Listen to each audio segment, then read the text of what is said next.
bien. Les gars s'occupaient des finances, des amis de la famille et des collègues de travail. Moi, j'allais retourner discuter avec la veuve. Elle était hors de cause, mais je devais creuser cette histoire d'infidélité. S'il y avait bien une maîtresse, nous aurons besoin de l'interroger. C'était peut-être une fausse piste, mais il était courant qu'un homme qui trompe sa femme lui offre des cadeaux pour, indirectement, se faire pardonner de son infidélité. Il faut que je retourne au bureau pour récupérer l'adresse de l'endroit où loge Madame Drake. Et ensuite j'y vais. Alors, où est-ce que j'ai bien pu foutre cette adresse? Ah, ça y est, je l'ai. Elle dort dans l'hôtel géant du centre-ville. Parfait, ce ne sera pas trop compliqué à trouver.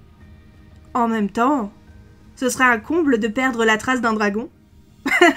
Ça, c'est une blague bien pourrie. Faut que je la ressorte à Vladius. Eh bé, pour un grand hôtel, ça, c'est un grand hôtel. J'avais jamais vu un endroit aussi gigantesque et luxueux. C'est pas avec mon salaire que je pourrais me prendre une chambre là-bas. Enfin bon, c'est à la hauteur des créatures qui y vivent, je suppose. Je m'approchai du géant qui tient la réception et lui montra ma plaque avant de lui demander le numéro de chambre de Madame Drake. Il me le donna rapidement et je volai jusqu'à l'ascenseur pour monter au 7e. Le trajet entre chaque étage durait une éternité. Mais bon, c'était normal au vu de la hauteur sous plafond. Une fois arrivé à mon étage, je sortis et vola jusqu'à la chambre 714. Une fois arrivé, je saluai le policier qui gardait la chambre et lui demanda de toquer pour moi. Une fois que Madame Drake m'eut donné la permission d'entrer, je volai jusqu'à la table où elle prenait son petit déjeuner. Ses yeux étaient rouges et elle semblait avoir très peu dormi, ce qui était compréhensible au vu de la situation. Elle me salua d'une voix fatiguée et nous avons commencé à discuter. Bonjour Madame Drake, est-ce que vous avez réussi à vous reposer un peu malgré les événements d'hier soir? Bonjour, inspectrice Trixie. Ça a été difficile, mais j'ai réussi à dormir quelques heures. Est-ce que vous avez des pistes sur la personne qui m'a pris mon mari? Nous suivons plusieurs pistes, madame. C'est d'ailleurs pour cela que je suis ici. Au cours de nos investigations, nous avons appris que vous soupçonniez votre mari d'avoir une liaison avec une autre femme. J'espère en savoir plus à ce sujet. Oh, Vous allez me trouver stupide, mais... Oui, j'ai bien eu cette impression à un moment. Je ne pense pas que ce soit stupide. J'aimerais que vous me disiez ce qui vous a amené à suspecter une autre femme. Est-ce vraiment nécessaire? Je veux dire, Devon est mort maintenant. Est-ce vraiment nécessaire de remuer ce genre de choses? Eh bien, s'il y a une autre femme, elle est une suspecte. On peut connaître le meurtrier. La jalousie est un mobile très puissant. Eh bien, disons que j'avais quelques doutes. Je ne suis pas une femme jalouse de nature, mais de temps en temps, quand j'entrais dans une pièce où il était en train de téléphoner, il arrêtait brusquement de parler. De temps en temps, il avait un parfum féminin ou des poils bruns roux sur son costume. Bien sûr, il m'avait dit que ça devait être celui d'un collègue, mais j'ai déjà rencontré les personnes avec qui il travaille, et ça ne colle pas. J'ai hésité à lui poser plus de questions, mais il commençait à s'intéresser à nouveau à moi. Je n'ai pas voulu risquer de gâcher 60 ans de mariage pour une aventure éphémère. Vous comprenez? Oui, madame. Je ne suis pas là pour vous juger. Je cherche simplement toutes les informations pouvant m'aider à trouver le coupable. Je suis désolée, je ne suis pas très utile. Peut-être que vous trouverez son numéro dans le portable de mon mari. Nous avons une équipe en train de récupérer ces informations téléphoniques. S'il y avait une autre femme dans la vie de votre mari, nous la trouverons. Merci de m'avoir accordé un peu de temps. Et je vous laisse terminer votre déjeuner. N'hésitez pas à me contacter si quoi que ce soit vous revient, même si ça a l'air sans importance. Après avoir donné ma carte, agrandie magiquement à la jeune femme, je suis sortie de l'hôtel pour retourner au commissariat. En volant, je réfléchissais à toute cette histoire. Une maîtresse, des problèmes avec un collègue, sans compter ces sommes d'argent extravagantes. Un cadeau de madame? Un chantage? Ou bien autre chose qu'on allait découvrir plus tard. Ça faisait beaucoup de mobiles de crime. Beaucoup trop pour un seul dragon. J'avais un étrange pressentiment. Une fois de retour à mon bureau, Je pris le journal des appels de la victime et commençai à les trier, identifiant les différents numéros au fur et à mesure. La plupart d'entre eux sont parfaitement normaux. Travail, maison, le portable de Madame Drake, ses parents, son frère, qu'on n'a pas encore interrogé d'ailleurs. Il pourrait peut-être nous en dire plus à propos de ses vilains secrets. Entre frères, on se parle de ses aventures, non ? J'envoyai rapidement un message à Torvik pour qu'il passe l'interroger après avoir fini de discuter avec les amis de la veuve. Il s'en sortira très bien. Les gobelins s'entendent généralement très bien avec les dragons. L'amour de l'or, sans doute. Ça aidait beaucoup dans certains interrogatoires. Après plus de 2 heures passées à étudier toutes les communications de Monsieur Drake, 2 numéros sortaient du lot, attirant mon attention. Le numéro d'un collègue de travail, Stan Nag, un naga, au vu de la photo associée au numéro. Il y avait depuis 4 mois de nombreux appels entre eux en dehors des heures de bureau. J'envoyai un message à Dos pour lui indiquer de s'intéresser à cet homme en particulier, le prévenant au passage que je n'allais pas tarder à le rejoindre. L'autre numéro était un numéro inconnu, appelant soit aux heures de bureau, soit très tard le soir, et ce depuis 1 mois environ. Je me lançai donc dans une recherche inversée pour tracer le téléphone portable. Peut-être celui de la mystérieuse maîtresse au poil roux brun. Après quelques manipulations, je poussai un grognement dépité. Le numéro était celui d'un portable prépayé. Impossible de le tracer. Une impasse donc. Dommage. Mais bon, tout ne pouvait pas marcher à tous les coups. Le temps d'avaler un sandwich rapide, et je rejoignis Dos au bureau de la victime. J'étais curieuse de connaître son patron et ses collègues.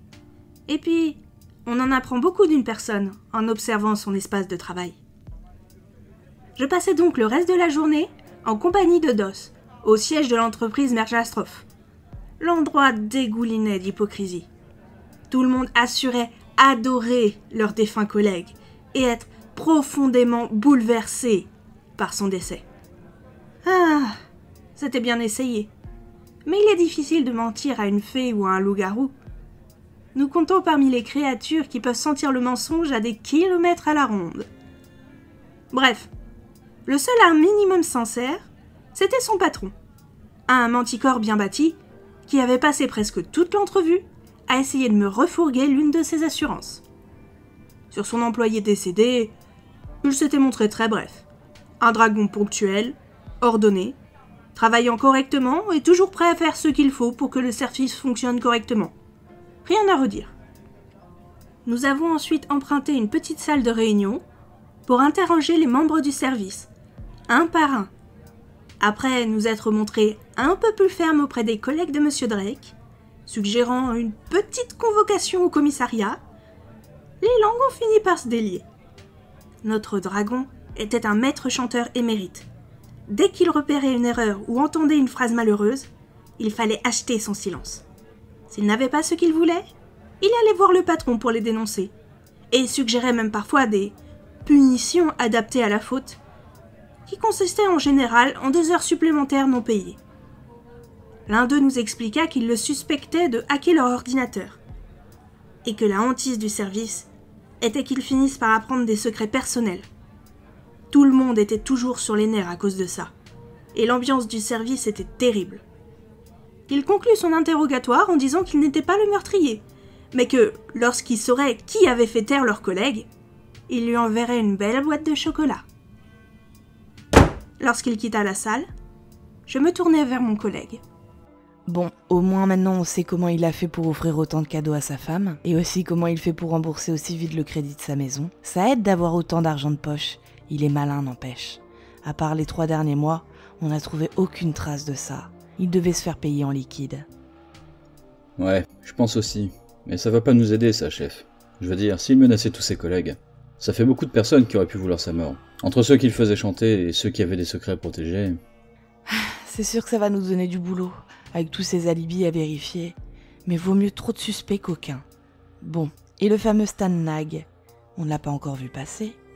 Parce qu'au vu du journal d'appel de Drake, c'est soit un complice, soit c'est sa dernière victime en date. On parie ? Tu t'arrêtes jamais de faire des paris débiles? Ça te jouera un tour un jour, tu sais? Oh, allez, chef, je joue jamais avec de l'argent. Et puis, chacun ses petits plaisirs. Et puis, ça reste moins nocif pour la santé que votre addiction au café. Laisse mon café en dehors de tes histoires d'os. Sinon, je te jure que je te couvre de cire à épiler. Même si c'est le prix? Tu veux dire quoi? Disons qu'on parie sur Nag. Complice ou victime?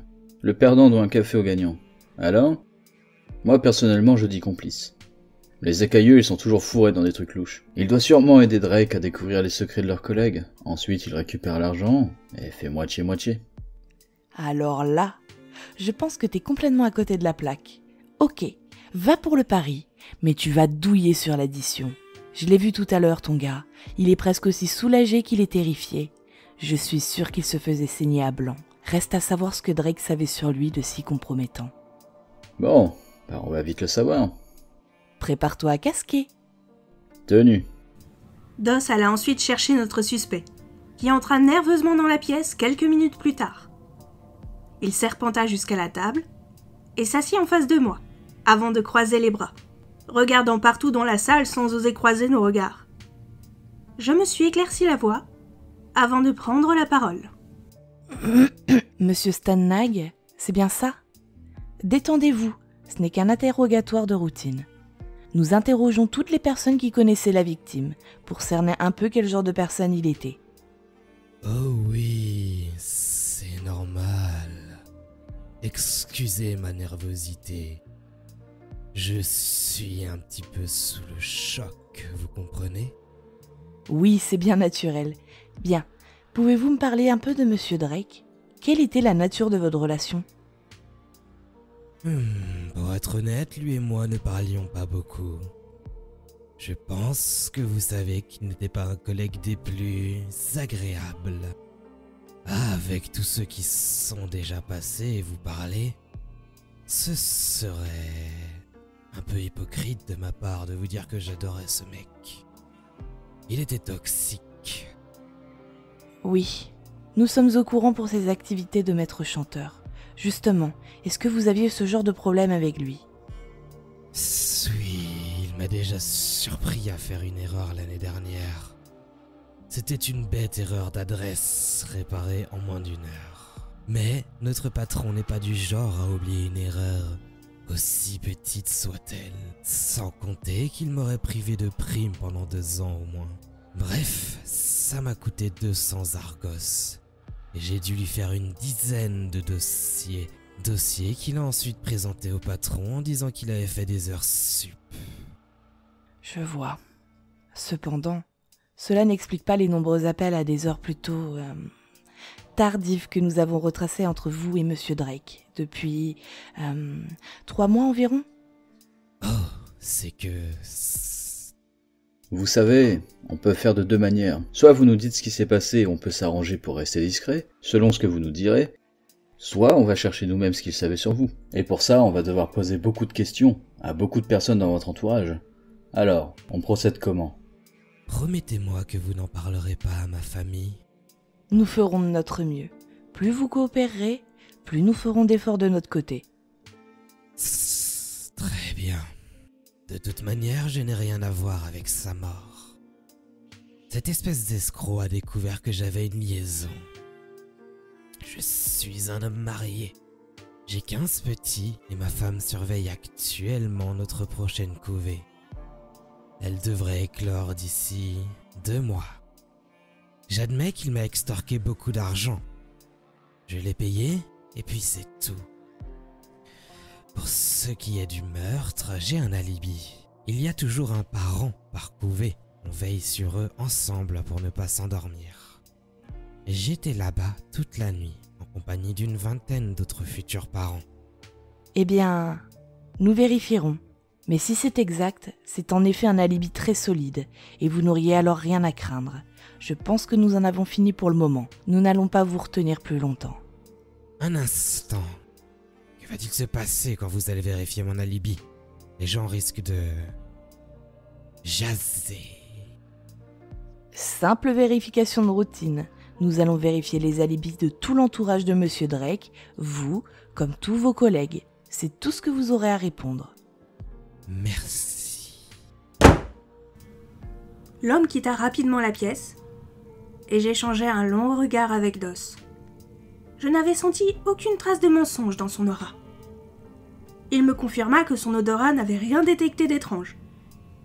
Et grogna qu'il me devait un café.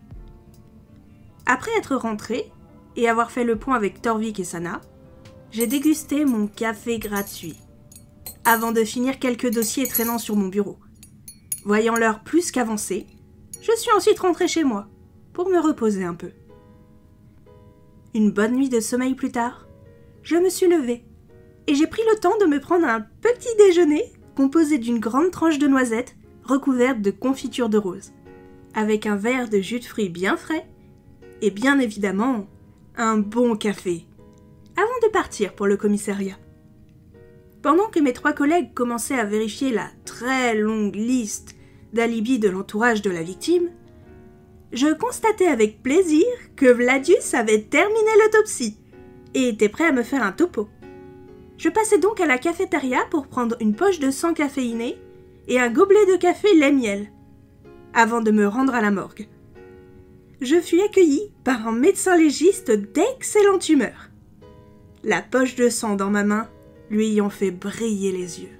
« Ah, bonjour Trixie, tu tombes bien, j'avais soif. » Salut Vladius. Tiens, c'est marrant, je me sens beaucoup mieux accueillie cette fois-ci. Normal. Non seulement je t'ai demandé de venir, mais en plus tu m'apportes à boire. Si toutes tes visites étaient comme ça, je serais un hôte des plus charmants. Ok, j'en prends note. Bon sinon, tu vas arrêter de débarquer sans prévenir? Non, mais je penserai à t'apporter à boire. Ouais, c'est déjà ça. En riant, je m'envolai et tendis au vampire sa boisson, qu'il ouvrit immédiatement avant d'en prendre une grande gorgée. Je pris moi aussi un peu de café, avant de reprendre la parole. Sinon, beaucoup de travail en vue aujourd'hui ou c'est une petite journée? T'imagines même pas à quel point. Je viens de recevoir un appel. Il y a eu un accident de car sur l'autoroute Lune Rouge. J'ai une vingtaine de corps qui vont pas tarder à arriver, et que des petites tailles. Fées, lilliputiens, ratiers et autres petits animaux magiques. Je vais me flinguer les yeux avec des loupes et des microscopes. Oh, je te jure, j'en ai une migraine d'avance. Bah, tant que t'as mal, c'est que t'es mort vivant, pas comme eux. Ouais, je t'ai connu plus drôle. Pas faux, je suis pas au top ce matin, je ferai mieux la prochaine fois. Bon, du coup, tu sais enfin de quoi est mort ma victime? Ah oui, c'est vrai, c'est pour ça que je t'avais appelé à la base. Donc, ton dragon est mort d'exsanguination. Il s'est vidé de son sang, quoi. Il est mort presque 1 heure après avoir été transpercé. D'après l'état de crispation de ses muscles, il devait probablement être paralysé par un venin particulièrement puissant. La substance était paralysante, mais en plus de ça, elle possédait des propriétés anticoagulantes. Ça a aussi provoqué des nécroses des extrémités et probablement une très grande douleur. Venin? Oui.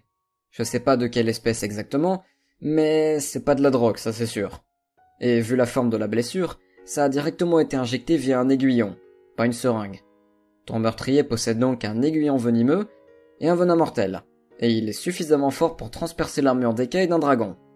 Ça va vraiment diminuer les possibilités. Merci Vladius. Une dernière chose, ça a peut-être rien à voir, mais ta victime a eu un rapport sexuel juste avant sa mort. Ah, très intéressant.